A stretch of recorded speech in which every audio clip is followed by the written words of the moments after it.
The Galactic Preparatory Academy shimmered under the light of twin distant suns, its crystalline spires reaching toward the star-filled cosmos. The transport shuttle docked with a soft hiss at the arrival bay, and Kalen Reeves took a deep breath before stepping onto the ramp. He was the only human in this semester's incoming class, perhaps the only human in the entire academy. The knowledge sat heavy in his stomach, a weight that had been growing since he'd received his acceptance letter 3 months ago. "Final stop, Galactic Preparatory Academy," announced the automated voice. "Please ensure you have all personal belongings before disembarking." Kalen shouldered his pack, which contained the few Earth items he'd been permitted to bring, some clothing, a family photo, and a small survival kit that his father had insisted he take. "Just in case," his father had said with that knowing look that came from 3 generations of wilderness guides. As Kalen made his way through the bustling docking bay, he couldn't help but notice how the crowd parted before him. Various species, some bipedal like himself, others with multiple limbs or floating appendages, gave him a wide berth. Some stared openly, while others whispered behind appendages or telepathic dampeners. He'd prepared for this. Earth was classified as a Class 12 Deathworld by the Galactic Council, a planet so dangerous that most sentient species couldn't survive there without significant technological intervention. Humans, by extension, were viewed as dangerous anomalies, creatures who had somehow evolved intelligence despite living in what most of the galaxy considered a nightmare environment. "Registration for new students to the right," called a tall, slender being with blue-tinted skin and 4 arms, each holding a different holographic display. Kalen nodded and followed the instructions, joining a line of diverse beings. A small, fuzzy creature with large eyes looked up at him from ahead in the line. "You're from Earth?" it chirped, its universal translator giving the words a musical quality. "Yes," Kalen replied with a smile he hoped appeared friendly rather than threatening. "I'm Kalen." The creature's eyes widened even further, and it shuffled forward in line, putting more distance between them. "I've heard about Earth," it said quietly. "Is it true you have acid falling from the sky?" Kalen chuckled. "We call it rain. It's just water, mostly. Though in some places, pollution can make it a bit acidic, but nothing that would hurt most species." The creature didn't look convinced, and Kalen let the conversation drop. He'd have a lot of explaining to do over the coming semester.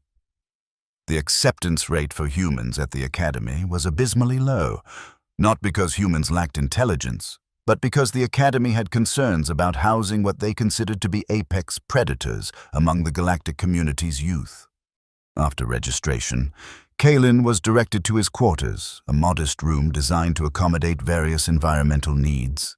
His roommate, he was informed, had requested a transfer upon learning a human would be sharing the space. Kalen was now assigned a single room, which was both a relief and a disappointment. He'd hoped to make friends quickly, to prove that humans weren't the monsters the galaxy thought them to be. The room adjusted to Earth's standard gravity and atmospheric composition as he entered, a small welcome after the slightly lighter gravity of the common areas. Kalen unpacked his few belongings, set up the photo of his family on the small desk, and took a moment to collect himself before checking his class schedule on the Academy-issued datapad. His first class tomorrow. Galactic Ecosystem Studies with Professor Grawl. Kalen winced at the course description. A comprehensive study of various planetary ecosystems and the adaptations of native species, with special focus on extreme environments and survival mechanisms. Given his background, this class could either be his best chance to shine or his worst nightmare. He suspected the latter. Morning came with the artificial dawn light programming of his quarters. Kalen had barely slept, his mind racing with anxiety about his first day. He dressed in the academy uniform, a sleek, adaptive material that conformed to various body types and regulated temperature, and headed to the dining hall for breakfast. The hall was a marvel of engineering, with sections catering to every dietary need imaginable. Some areas were pressurized for methane breathers, Others had high gravity for species from dense worlds, and some were even filled with nutrient-rich liquids for aquatic beings. Kalen made his way to the Earth-compatible section, where synthesized foods approximated those from various worlds. He selected something that resembled oatmeal and found an empty table. Within minutes, he noticed the tables around him had cleared, leaving an obvious buffer zone. Kalen sighed and focused on his food. This was going to be a long semester. Professor Grohl's classroom was a large amphitheater with adaptive seating to accommodate students of all shapes and sizes. Kalen chose a seat near the back, hoping to avoid attention, but it made little difference. As students filtered in, they gave his section a wide berth until the classroom was nearly full. The nearest student sat 3 seats away, a being with metallic scales and multifaceted eyes that kept darting in his direction. At precisely the scheduled time, Professor Grohl entered. The professor was a Virixi, an ancient species known for their scholarly pursuits. Standing at nearly 7 feet tall, with mottled green skin and a ridge of sensory organs where a human might have hair. Professor Grohl cut an imposing figure. 4 arms emerged from a central torso, and compound eyes swept the room, pausing momentarily on Kalen. "Welcome to Galactic Ecosystem Studies," Professor Grohl began, his voice resonating with a slight harmonic undertone. "In this course, we will explore the diverse environments that have shaped sentient life across our galaxy. We will study how different species have adapted to their native worlds and how these adaptations influence their societies, technologies, and place in the galactic community." Holographic displays lit up around the room, showing various planets rotating slowly. Kalen recognized some from his studies: the gas giants of the Hiverax system, the crystalline formations of Deneb IV, the underwater cities of Aquila Prime. "Before we delve into specific ecosystems, let us establish a framework for classification," continued Professor Grohl. "The Galactic Council categorizes worlds from Class 1 to Class 12 based on environmental factors such as gravity, temperature ranges, atmospheric composition, radiation levels, and the prevalence of natural disasters or dangerous flora and fauna." A new hologram appeared, showing a scale with various planets positioned along it. Class 1 worlds are paradise planets, temperate, stable, with minimal environmental hazards. Most Council races evolved on worlds between Class 2 and Class 4. The professor gestured to a cluster of planets on the lower end of the scale. These environments promoted the development of intelligence without requiring extensive adaptations for mere survival. Kalen shifted uncomfortably in his seat, knowing where this was heading. Class 5 through Class 8 worlds present moderate challenges, higher gravity, extreme seasonal variations, more aggressive predators, or toxic elements in the ecosystem. Species from these worlds often exhibit specialized adaptations and technological innovation born of necessity. Professor Grohl's compound eyes swept the room again. Class 9 and above are what we term Deathworlds, planets where the very environment seems hostile to complex life. That any sentient species could evolve in such conditions is remarkable. The hologram zoomed in on a familiar blue and green sphere, Earth, positioned at the far end of the scale, marked as Class 12. "Earth," announced Professor Grohl, "is perhaps the most notorious death world known to the Council. Its inclusion in galactic society has been a subject of debate for decades since first contact." The professor looked directly at Kalen now, and the entire class followed his gaze. "We are fortunate to have with us a native of this world, who can perhaps provide first-hand insight into the adaptations necessary for survival in such an environment." All eyes in the room fixed on Kalen, who felt his face grow hot. This was exactly what he'd feared. "Would you care to introduce yourself?" Professor Grohl asked, his tone academic and curious, as if Kalen were a specimen to be studied rather than a student. Kalen stood slowly, acutely aware of the tension in the room. "I'm Kalen Reeves, from Earth, specifically from a region called the Pacific Northwest." He tried to keep his voice steady. "It's actually not as dangerous as the classification might suggest. We have cities, art, music, normal things. A student near the front. A being with translucent skin through which Kalen could see pulsing organs, raised an appendage. Is it true that your world experiences regular tectonic shifts that destroy entire settlements? Kalen nodded reluctantly. We call them earthquakes, and yes, they happen, but we've developed building techniques to withstand them. Major destructive ones are relatively rare in most regions. Another student spoke up without waiting to be acknowledged. I heard that microscopic organisms on Earth regularly cause mass death events among your population. We call those diseases, Kalen explained, feeling increasingly like a zoo exhibit. And yes, historically they've been a problem, but we've developed medicines and vaccines that control most of them now. Professor Grohl made a gesture that Kalen interpreted as approval.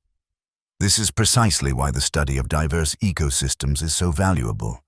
The pressures of a death world like Earth have forced its inhabitants to develop remarkable resilience and problem-solving abilities. The professor turned back to the holographic display. Let us examine the specific challenges of Earth's environment. The hologram shifted to show various Earth scenes.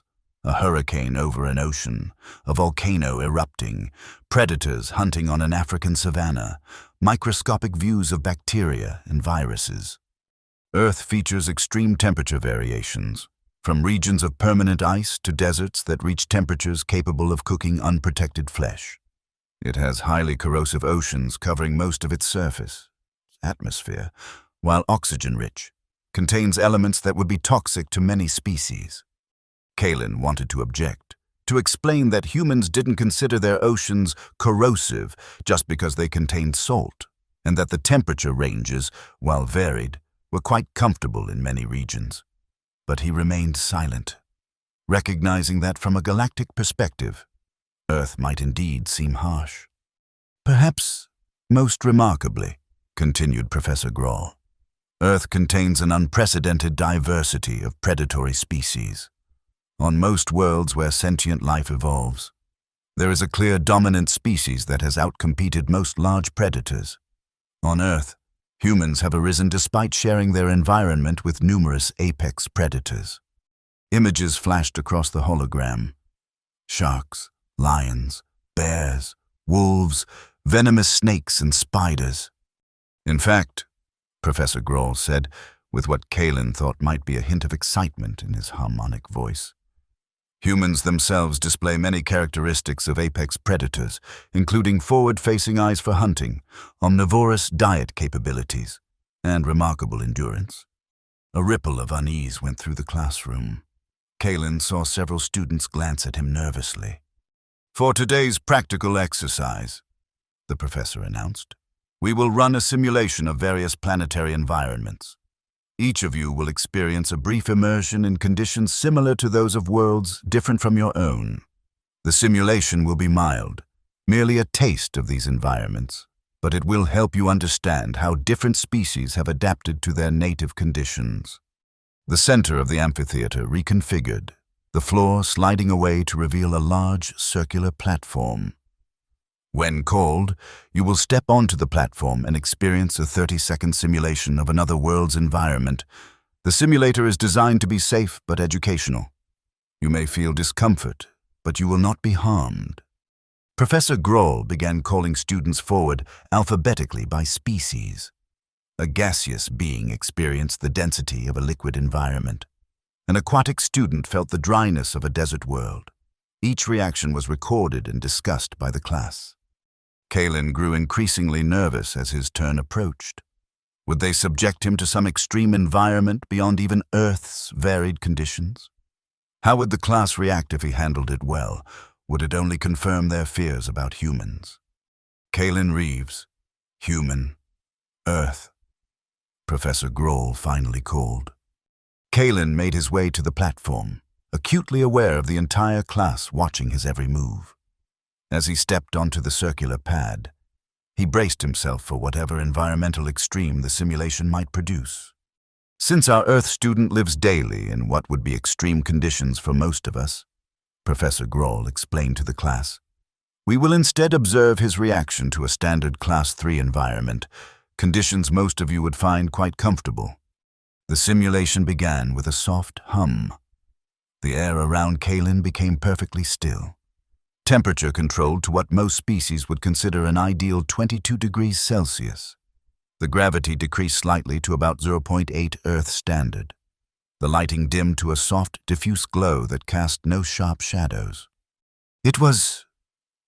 Kalin realized what most of the galaxy would consider paradise conditions. And yet, after only a few seconds, he felt a growing sense of unease. The stillness of the air felt stifling rather than comfortable. The reduced gravity made him feel like he might float away if he moved too quickly. The diffuse light made it difficult to judge distances and detect movement in his peripheral vision. These were instinctive reactions, the response of a body evolved to survive in Earth's harsh conditions, where changing air currents might signal an approaching storm, where gravity was a constant companion, where sharp light and shadow helped identify potential threats. As the simulation reached the 15-second mark, a soft chime sounded, and the platform shifted almost imperceptibly. It was designed to simulate the mild tectonic stability of a Class 3 world, nothing like Earth's occasional earthquakes. Just a gentle reminder that no planet is perfectly still. Kalin's reaction was immediate and instinctive. His knees bent slightly to lower his center of gravity. His arms moved outward for balance. His eyes darted quickly around the room, assessing potential hazards and escape routes. It was the reaction of a species evolved to survive sudden environmental changes, a reaction most humans wouldn't even notice in themselves. But to the classroom of non-Earth species, the response was startling in its speed and precision. A collective gasp rose from the students. "Remarkable," Professor Grohl commented as the simulation ended. "Notice the instantaneous adaptation to a change in stability, a response that would serve well in a high-risk environment but is unnecessary in more stable conditions." Kalin stepped off the platform, embarrassed by his instinctive reaction. He hadn't meant to showcase the very traits that made others view humans as dangerous. "This," continued Professor Grohl, "is a perfect example of how environmental pressures shape evolutionary outcomes. Humans like Kalin come from a world where rapid response to environmental changes isn't merely advantageous, it's necessary for survival." The professor turned to address Kalin directly. "I hope you didn't find the simulation too uncomfortably peaceful." There was a hint of academic humor in the question, but it only emphasized Kalin's otherness. "It was interesting," Kalin replied diplomatically, returning to his seat amid stares from his classmates. As the class continued with other students' simulations, Kalin noticed the gap between him and the nearest student had grown even wider. His instinctive reaction to a minor disturbance had only reinforced everything Professor Grohl had been saying about humans and their Deathworld adaptations. By the time the class ended, Kalin felt thoroughly isolated. As students filed out, they gave him an even wider berth than before. He gathered his materials slowly, hoping the extra time might allow the hallways to clear before he had to navigate them. "Kalin, a moment please," called Professor Grohl as Kalin was about to leave. Kalin approached the professor's podium, unsure what to expect. "I want to thank you for your participation today," the professor said, his compound eyes focusing on Kalin with academic interest. "Having a student from a Class 12 world provides an invaluable learning opportunity for the class." "I felt more like a specimen than a student," Kalin admitted, then immediately regretted his honesty. But Professor Grohl nodded. The ridge of sensory organs on his head rippling in what Kalin had learned was a gesture of understanding among Verixi. "I can understand that sentiment, and I apologize if the focus made you uncomfortable. However, you must understand that for many of these students, you are the first human they have encountered. Their reactions stem from unfamiliarity rather than malice." "I know," Kalin sighed. "It's just, Earth isn't the death trap everyone thinks it is. Yes, we have earthquakes and storms and predators, but most humans live entire lives without facing true survival situations. Professor Groll made a gesture that approximated thoughtfulness. Perhaps that is a perspective you can share as the course progresses. The goal of education is to replace fear with understanding. Kalen nodded, slightly encouraged. I'll try. Excellent. Now, I believe you have xenolinguistics next. You wouldn't want to be late on your first day. As Kalen made his way through the academy corridors toward his next class, he couldn't shake the feeling that the day's events had only made his situation more difficult. Rather than seeing him as just another student, his classmates now had scientific evidence of his Deathworld nature. The next few days followed a similar pattern. In each class, Kalen found himself isolated, the subject of curious stares and whispered conversations. Meals in the dining hall became exercises in solitude, with empty tables surrounding him like a quarantine zone. Yet slowly, almost imperceptibly, things began to change. In xenolinguistics, his ability to distinguish subtle vocal tones, an adaptation from Earth's varied acoustic environments, proved valuable during translation exercises. In applied physics, his intuitive understanding of how objects moved under gravity, honed by a childhood spent climbing trees and navigating rough terrain, helped solve complex trajectory problems.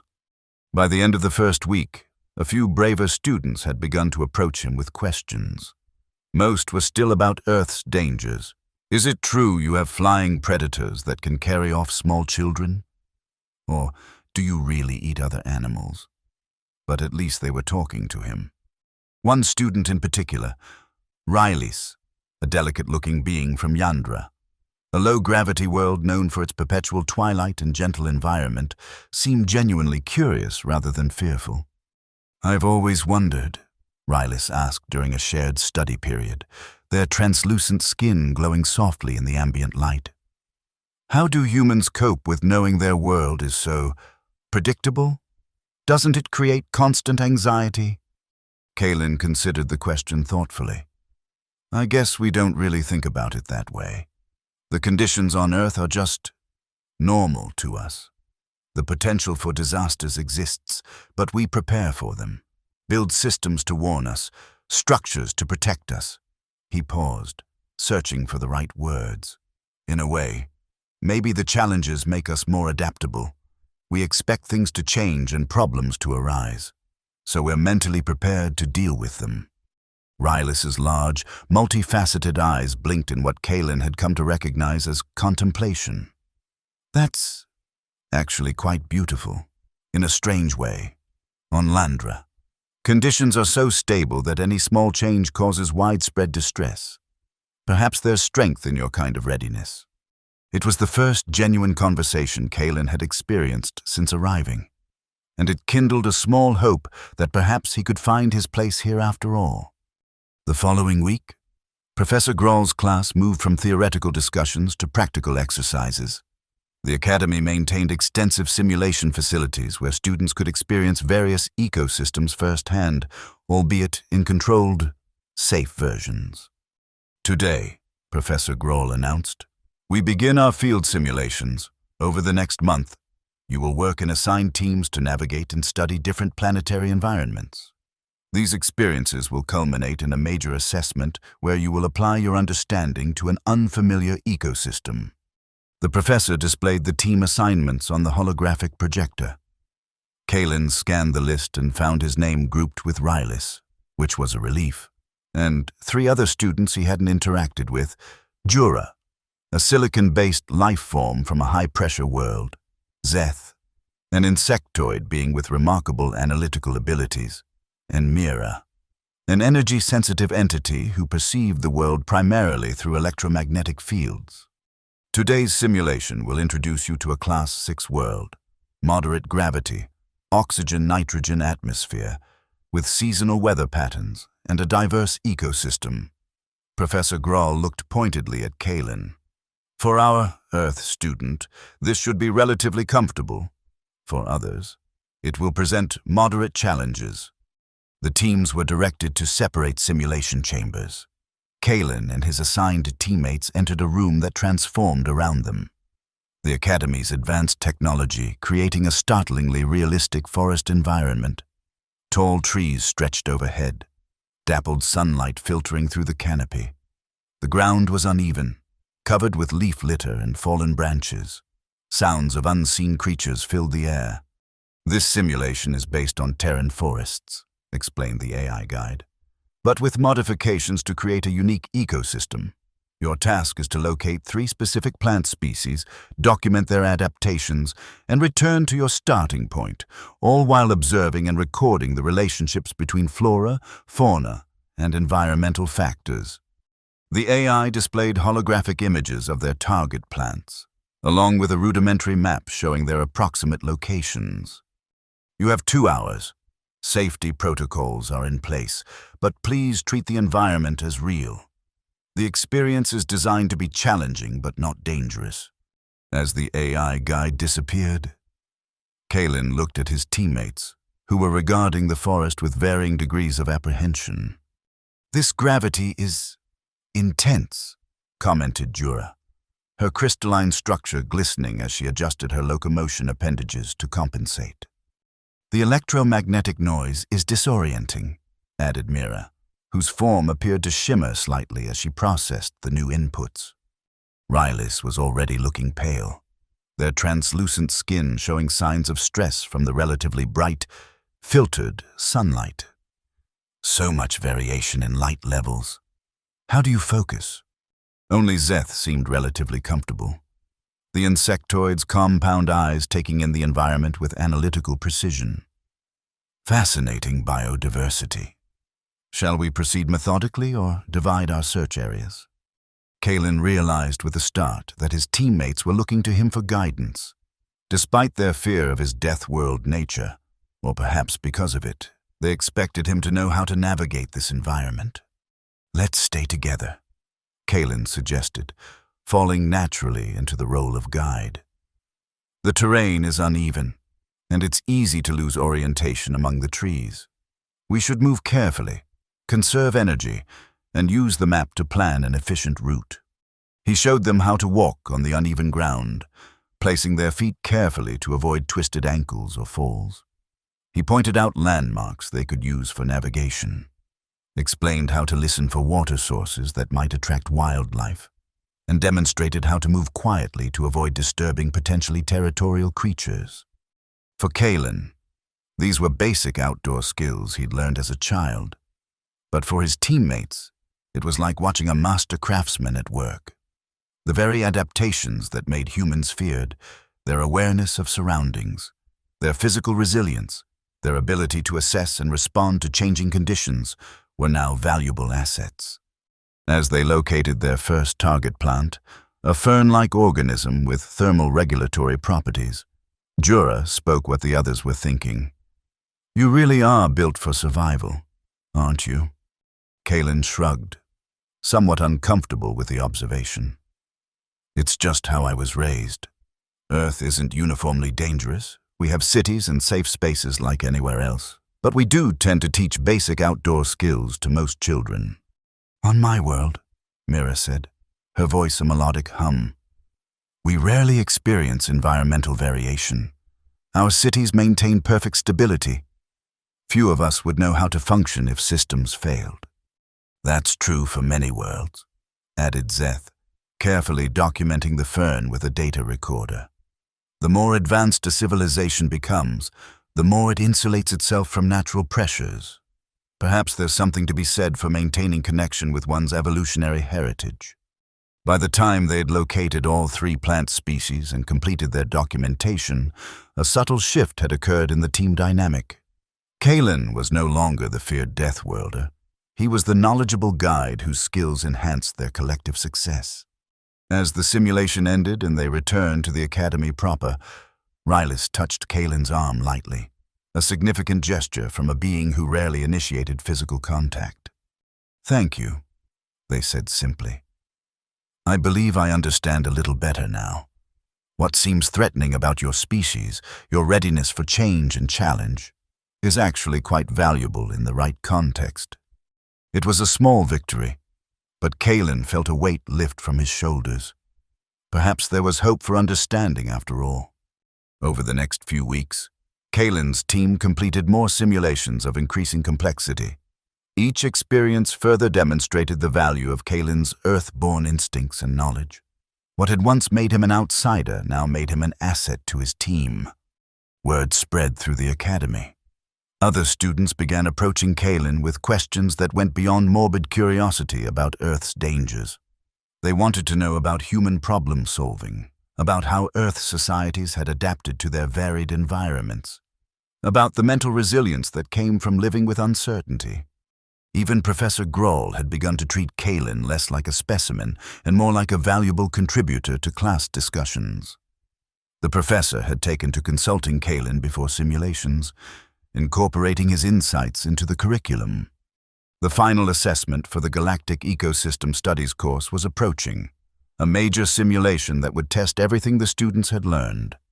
Teams would be placed in an unknown environment and would need to analyze, adapt, and complete complex tasks to succeed. The night before the assessment, Kalen met with his team in one of the Academy's common areas to review their preparation. They had become a surprisingly effective unit, each member's strengths complementing the others. "I believe we're as ready as we can be," Zeth declared, compound eyes glittering with what Kalen had come to recognize as excitement. "Our previous simulations have covered most probable environment types. Unless they give us a vacuum environment," Jura joked, her crystalline structure chiming softly with amusement. "Then we'll all have to rely on Kalen's legendary human resilience." Kalen laughed. "Even humans need breathing apparatus in space. There are limits to our adaptability." "Not many, from what we've seen," Mira hummed. "I've been researching Earth environments. Your species has settlements in deserts, Arctic regions, high mountains, even underwater structures. It's remarkable." "Necessity drives innovation," Kalen said with a shrug. "When your planet offers such variety, you either adapt or limit yourself to a small portion of it." Rylus, who had grown much more comfortable around Kalen, asked the question that had clearly been on their mind for some time. "Do you miss it? Earth, I mean, it must be strange to be in an environment designed to be so controlled." Kalen considered the question. "I do. Sometimes. There's a certain vitality to Earth's unpredictability. The way light changes throughout the day, the feel of wind that can shift from gentle to powerful, the sounds of weather moving in, even the knowledge that things can change quickly. There's a kind of alertness it creates that I miss." His teammates listened with what seemed like genuine interest rather than the fearful fascination of their early encounters. They had come to see Earth not simply as a death world, but as Kalen's home, a place that had shaped him in ways both challenging and beautiful. The morning of the final assessment arrived with a buzz of excitement throughout the academy. Students gathered outside the simulation chambers, reviewing notes and strategies one last time.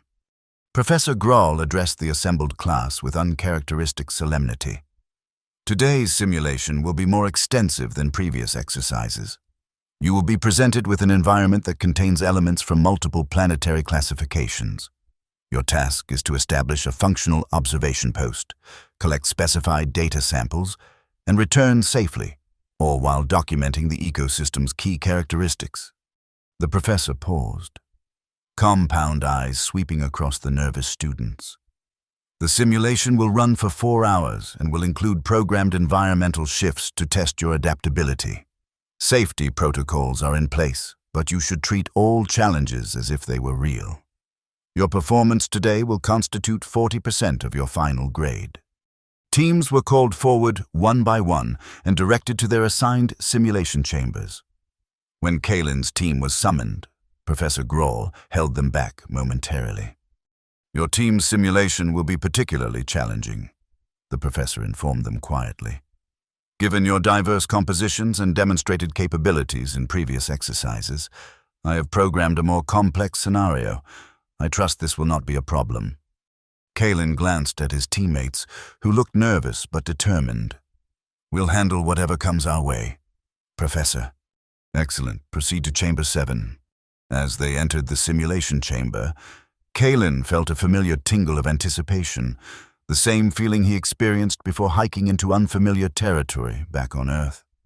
It was not fear, exactly, but heightened awareness, a state of readiness that humans had evolved over millennia. The chamber transformed around them, and Kalen immediately recognized they were in for a challenge. The environment was like nothing they had experienced in previous simulations, a bizarre hybrid ecosystem that seemed to combine elements of several planetary types. They stood on the edge of a dense, jungle-like forest. Massive trees with iridescent bark stretched upward, their canopies creating a partial light filter. Beyond the forest edge stretched a vast plain of reddish soil and crystalline formations that sparkled under the light of two artificial suns. In the far distance, dark clouds gathered over craggy mountains, suggesting approaching weather. The gravity was slightly higher than Earth standard, and the air had a sharp, metallic tang that made Kalen's nose itch. Environmental analysis? Zeth began immediately, consulting their datapad. Oxygen-nitrogen atmosphere with trace elements of... Interesting.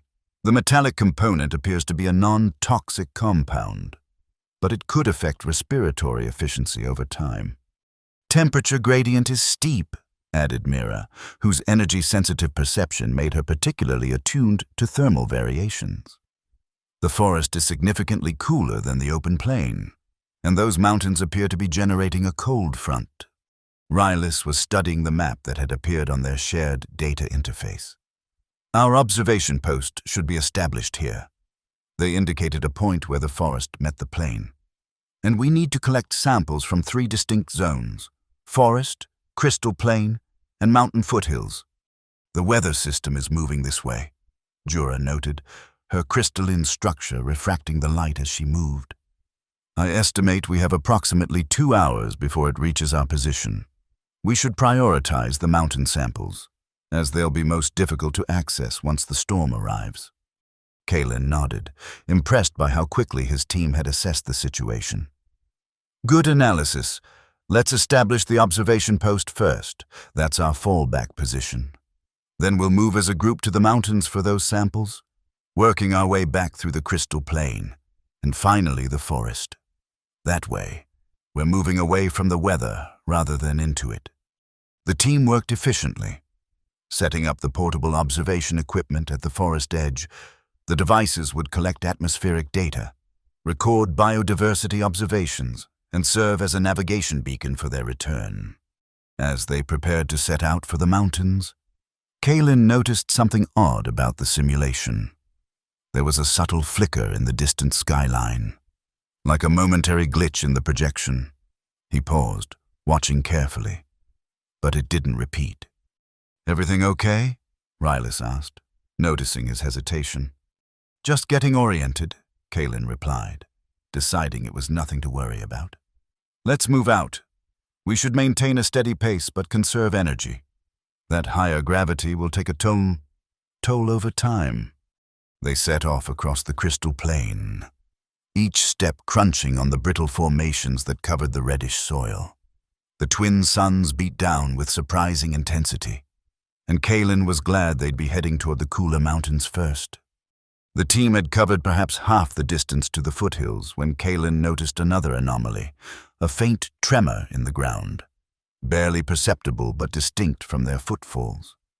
He stopped, holding up a hand to signal the others. "Did you feel that?"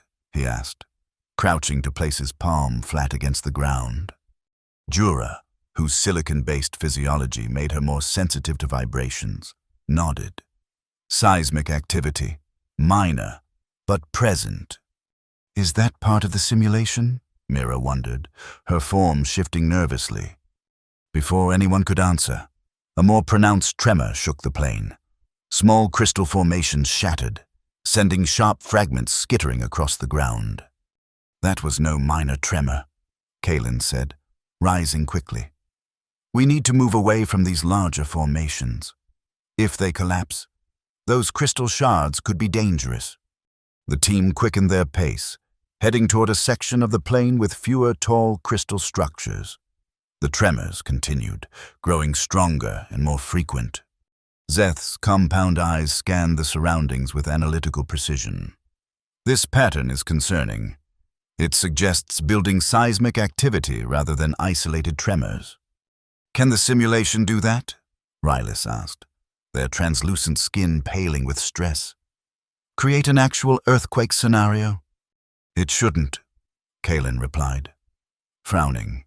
The safety protocols. His words were cut off by a violent shake that knocked several of them off their feet. Kalen managed to stay upright, his earth-honed balance compensating for the sudden movement. He reached out to steady Rylus, who was struggling in the higher gravity. A thunderous crack echoed across the plain as a massive fissure opened in the ground ahead of them, cutting off their path to the mountains. Steam and an acrid gas began venting from the newly formed crevasse. "This isn't right," Kalen said, helping Mira regain her stability. "The simulations aren't supposed to create actual hazards." Zeth was already consulting the emergency protocol on their data pad. Simulation termination code not responding. Communications with control room also non-functional. A cold realization settled over Kalen. The system's malfunctioning. These aren't program challenges, they're actual simulation errors. He looked back toward their observation post, which now seemed very far away. "We need to get back to the entry point," as if in response to his words. The artificial sky flickered dramatically, the twin suns dimming before brightening to uncomfortable intensity. The distant storm clouds, which had been slowly approaching, now accelerated unnaturally, racing toward them like a visual effect gone haywire. "Something's very wrong with the environmental controls," Jura said, her crystalline structure vibrating with the continuing tremors. "Those clouds shouldn't move like that." "The magnetic field is destabilizing," Mira added, her energy-sensitive form now visibly distressed. "I can feel power fluctuations throughout the system." Kalen made a quick decision. "New plan. We head back to the observation post immediately. It's closer to the exit and should have an emergency override." They turned and began moving rapidly back across the crystal plain, now significantly more treacherous with shattered formations and widening cracks in the ground. The artificial storm had reached them, bringing winds that whipped crystal shards into the air and reduced visibility. "Stay together," Kalen called over the rising howl of the wind. "If you can't see, follow the sound of my voice." He led them through the chaos, instinctively finding the safest path across the increasingly unstable ground. This was no longer an academic exercise, it was a genuine survival situation, and Kalen felt his earth-born instincts taking over. They were within sight of the forest edge when the most violent tremor yet shook the simulation. A massive crystal formation to their right shattered, sending deadly shards flying in all directions. "Down!" Kalen shouted, pulling Rylus to the ground with him as crystal fragments whistled overhead. Jura wasn't so fortunate. A shard struck her crystalline form, creating a fracture that made her stumble. Zeth quickly moved to support her, multifaceted eyes assessing the damage. "I am functional," Jura assured them, though her movement was clearly impaired. Kalen helped Rylus up, then moved to Jura's other side. "Lean on us. We're almost to the forest." The team pushed forward, finally reaching the relative shelter of the massive trees. The observation post was visible ahead, equipment still functioning despite the simulation's deterioration. As they reached the post, Zeth immediately accessed the control panel, trying to activate the emergency shutdown. "System is not responding to standard protocols." The artificial sky was now cycling through random patterns, bright daylight one moment, twilight the next, with occasional flashes that resembled electrical discharges. The ground continued to shake intermittently. "There has to be a manual override," Kalen insisted. Examining the observation equipment, Earth survival training had taught him that all systems needed backup measures. "These units are designed to connect directly to the simulation controls." Mira moved closer to the equipment, her energy-sensitive form interacting with the electromagnetic fields. "There's a subsystem still functioning. I can sense it, but the interface is damaged." Can you connect with it directly? Kalen asked, knowing that Mira's species could sometimes establish direct energy connections with compatible technology. Mira hesitated. It would be uncomfortable, but possible. I wouldn't ask if I saw another option, Kalen said gently. But we need to shut this simulation down before someone gets seriously hurt. Mira nodded and moved to the central unit, placing her form directly against its surface. Her usually distinct edges began to blur as she established a connection with the system. The effort was clearly taxing. Her normally steady glow fluctuated erratically. After several tense moments, the equipment emitted a series of tones, and a new interface appeared. Basic emergency controls. "She did it!" Rylus exclaimed as Mira withdrew, her form noticeably dimmer from the exertion. Kalen quickly accessed the new interface, finding the manual termination sequence. "Everyone brace yourselves. I don't know if this will be a smooth shutdown." He activated the sequence, and the simulation around them began to dissolve, not with the usual gradual transition, but in jarring segments. The ground beneath them solidified first, returning to the neutral gray of the simulation chamber floor. The artificial sky flickered out, replaced by the chamber's ceiling. Trees and crystal formations disappeared in patches, leaving momentary voids before revealing the chamber walls. Finally, the chamber door slid open, and emergency lighting activated along the floor. They had successfully terminated the malfunctioning simulation. Professor Groll stood in the doorway, flanked by Academy technical staff. The professor's compound eyes widened at the sight of the team, Jura with her fracture, Mira's dimmed energy form, all of them showing signs of their ordeal. "What happened?" Kalen demanded, stepping forward. "The safety protocols failed completely." "A cascade system failure," one of the technicians explained, rushing in to check the equipment. 3 chambers were affected. We've been working to override them externally, but the systems were locked in execution mode. "You're the first team to successfully terminate your simulation," Professor Groll added, genuine concern evident in his harmonic voice. The others had to be extracted by emergency personnel. Academy medical staff arrived, quickly attending to Jura's fracture and Mira's energy depletion. As a medic checked Kalen for injuries, he heard Professor Groll speaking to one of the technicians. "It was remarkable," the professor was saying. "When we realized the simulations were malfunctioning, I feared the worst for this team. Their programmed environment contained elements of Class 8 and Class 9 worlds. But they not only survived, they problem-solved their way to a solution." The technician glanced at Kalen. "The human's influence, do you think?" "Undoubtedly," Professor Groll replied, "but not in isolation. It was their combined adaptations and trust in each other's capabilities that made the difference." Later, after they had all been cleared by medical staff and the immediate crisis had passed, Kalen's team gathered in a quiet corner of the Academy's recovery area. Despite their ordeal, or perhaps because of it, there was a new bond between them, a shared experience that transcended their different origins. "I've been thinking," Jura said, her crystalline structure now repaired but bearing a visible line where the fracture had been, a permanent reminder of their experience. "About what makes a world dangerous." The others looked at her with interest. "On my world, we consider high radiation environments to be the ultimate hazard. On Rylus's world, it's gravitational instability.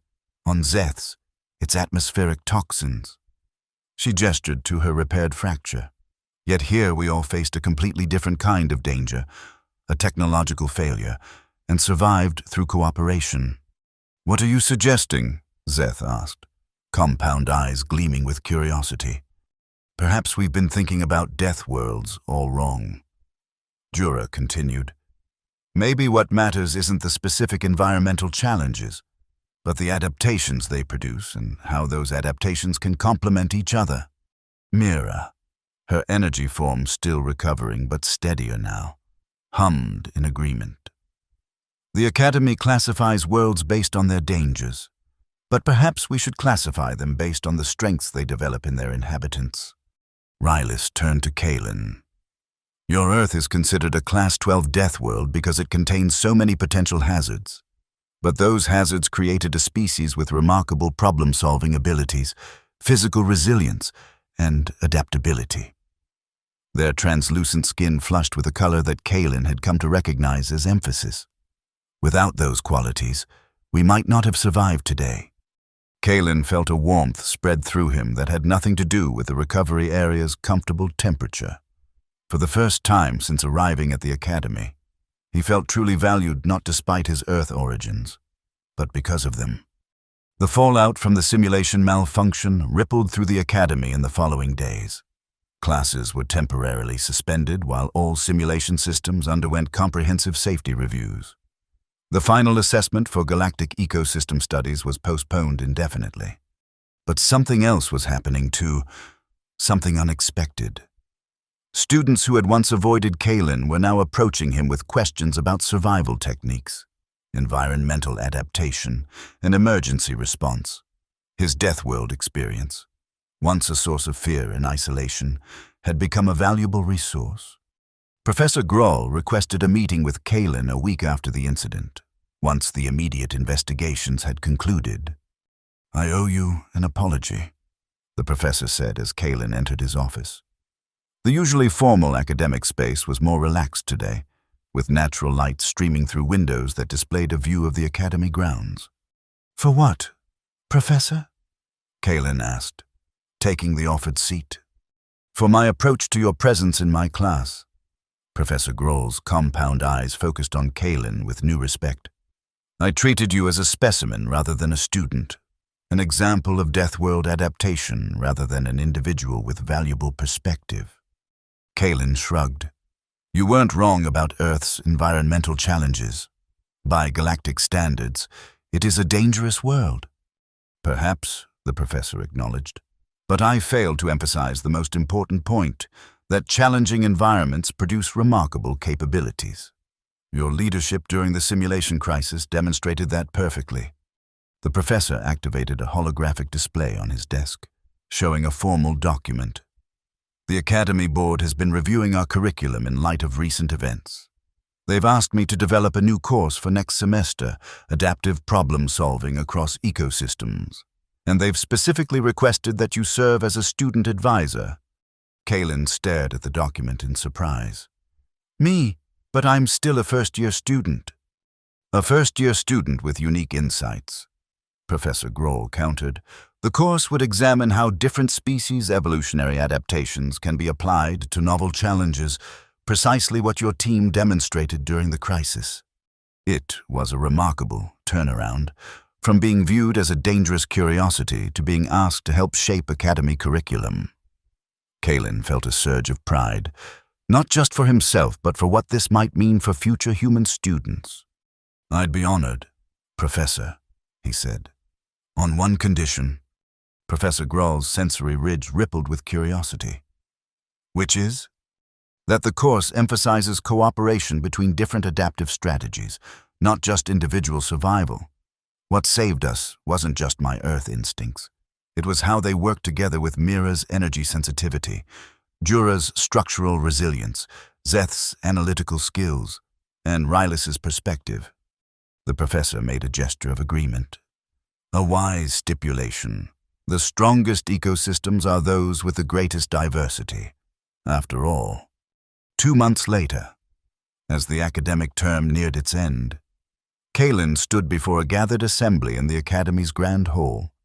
At Professor Grohl's invitation, he was delivering a special lecture on Deathworld perspectives, reframing environmental challenges. Looking out at the audience, Kalen saw faces from dozens of worlds, including his teammates in the front row. There was no fear in their expressions now, no isolation zone around the human speaker. Instead, there was genuine interest, a willingness to learn from differences rather than fear them. The term Deathworld has a certain dramatic appeal. Kalen began, smiling slightly. It conjures images of constant danger and desperate survival. but I'd like to suggest an alternative perspective. He activated the holographic display, showing Earth in all its varied beauty, from tranquil forests to rugged mountains, from calm oceans to powerful storms. Every world shapes its inhabitants. Challenges create adaptation. Difficulties inspire innovation. What might seem hostile to one species represents the perfect conditions for another. He gestured to the images of Earth. My homeworld isn't defined by its dangers, but by the opportunities those challenges created for growth and development. Kalen looked directly at his fellow students. The same is true for all of us. Our different evolutionary paths haven't made us incompatible. They've given us complementary strengths. When we recognize that diversity as an asset rather than a threat, we unlock possibilities that no single adaptation could achieve alone. As he continued his lecture, Kalen realized how much had changed since that first day in Professor Grall's class. He had arrived at the academy hoping merely to prove that humans weren't monsters. Now he stood before his peers not as a curiosity from a Deathworld, but as a valued member of the community with unique contributions to offer. The academy had taught him about countless worlds across the galaxy. But perhaps the most important lesson had come from his own experience. True strength didn't come from surviving hostile environments alone. It came from bringing diverse adaptations together to create something greater than the sum of its parts. As Kalen concluded his lecture to enthusiastic applause, he knew that his journey was just beginning. There would be more challenges ahead, more opportunities to bridge the gap between different worlds and perspectives, but for the first time since arriving at the Galactic Preparatory Academy, he felt truly at home, not despite being from Earth, but because of it. The monster from the Deathworld had found his place among the stars.